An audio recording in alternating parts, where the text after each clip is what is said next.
Pause. You know that feeling, right? That constant chatter in your head? Maybe it's a loop of self-doubt, or replaying some awkward thing you said yesterday, or just that endless low-grade anxiety about what's coming next. For a lot of us, that internal noise isn't just in the background, it feels like the main event, and honestly, it can be completely exhausting. But this is where we have an opportunity to shift our perspective. The core idea we're going to unpack today is that our thoughts aren't just these passive things that float by. They're active. They are the architects of our reality. Every single thought is like a brick, laying a foundation, placing a beam, ultimately designing the very structure of the life we actually experience. So, if our thoughts are the architects, then where do we get the blueprint? How do we build a better, stronger structure? Well, luckily, we're not the first people to wrestle with this question, and a book by Shubham Kumar offers a really compelling guide. The book is called You Become What You Think. And what's really interesting about the author's approach is that he doesn't position himself as some guru with a brand new secret theory. Instead, he's more of a dedicated synthesizer.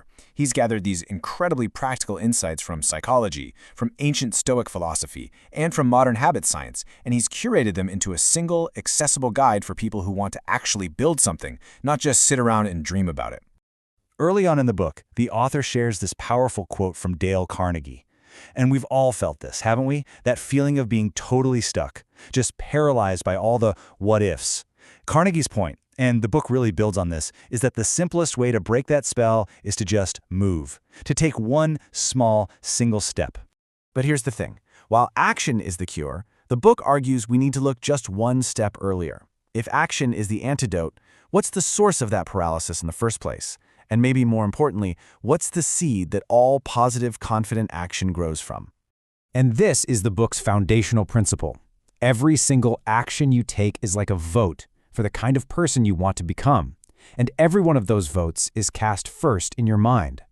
So the quality of your life is, in the end, determined by the quality of your thoughts.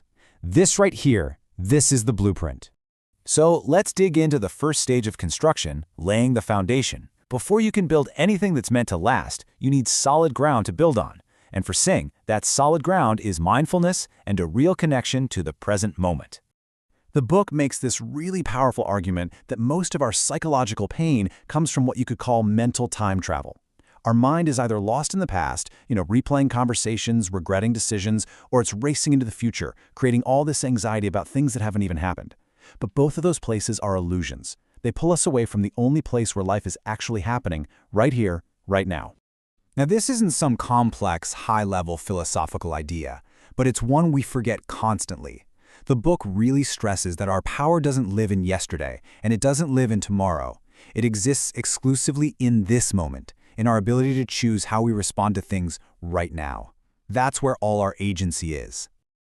So here's a really practical way to start laying that foundation. And this isn't about meditating for an hour. It's a very, very low barrier exercise. For just 2 minutes today, just pause. Notice 5 things you can see, 4 things you can physically feel, 3 things you can hear. Don't label them good or bad, just notice them. This simple act starts to train your brain to come back to the present, and it builds that essential muscle of awareness. Okay, so with a solid foundation of presence, it's time to start putting up the framing. This is the part where our thoughts start to become tangible. A thought like, I want to be more focused, is just an idea floating around until it's supported by the actual framework of a daily habit. This quote from the author really gets to the heart of it. Grand intentions are pretty much meaningless without the scaffolding of daily, repeated actions. It's the small, consistent things we do day in and day out that give our thoughts actual substance and power. Your routine is what makes your thoughts real. And to build that routine, Singh very smartly draws on the work of experts like James Clear, and he explains the simple science of the habit loop. Every single habit we have follows this pattern. There's a cue, which is the trigger, say waking up. There's an action, the behavior itself, like brewing coffee. And then there's the reward, that feeling of warmth and alertness. Our brain loves efficiency, so it automates that loop. The key to building good habits is just to consciously design this process for the outcomes that you actually want.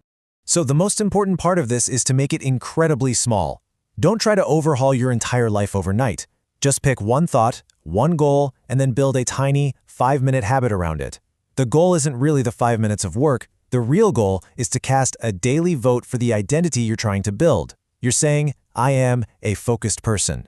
You're turning your thought into a real action. So we have a foundation of presence and a frame of habits. Now we need to make the whole structure resilient, because life is inevitably going to bring storms, setbacks, criticism, things totally outside of our control. And for this, the book turns to the ancient wisdom of Stoicism to teach us how to build fortitude.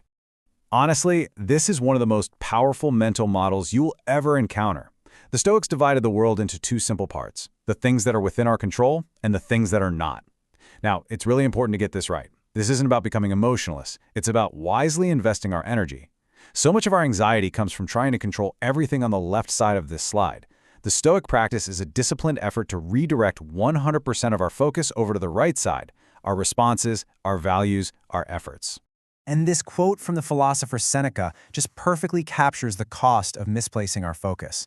When we worry about external events or what other people might think, we are suffering over things that haven't even happened and are totally outside of our control anyway. We're essentially choosing to suffer twice, once in our imagination, and then again if the thing actually happens.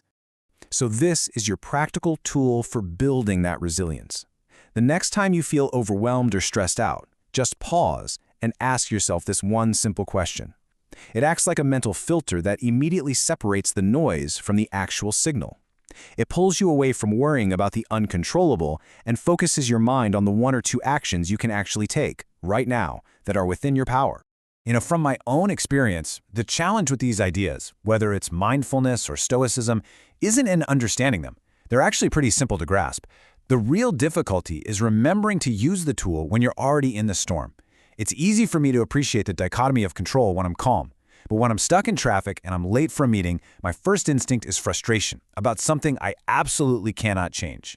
This question doesn't magically make the traffic disappear, but it helps me pause and focus on what I can do, like send a quick text saying I'm running late.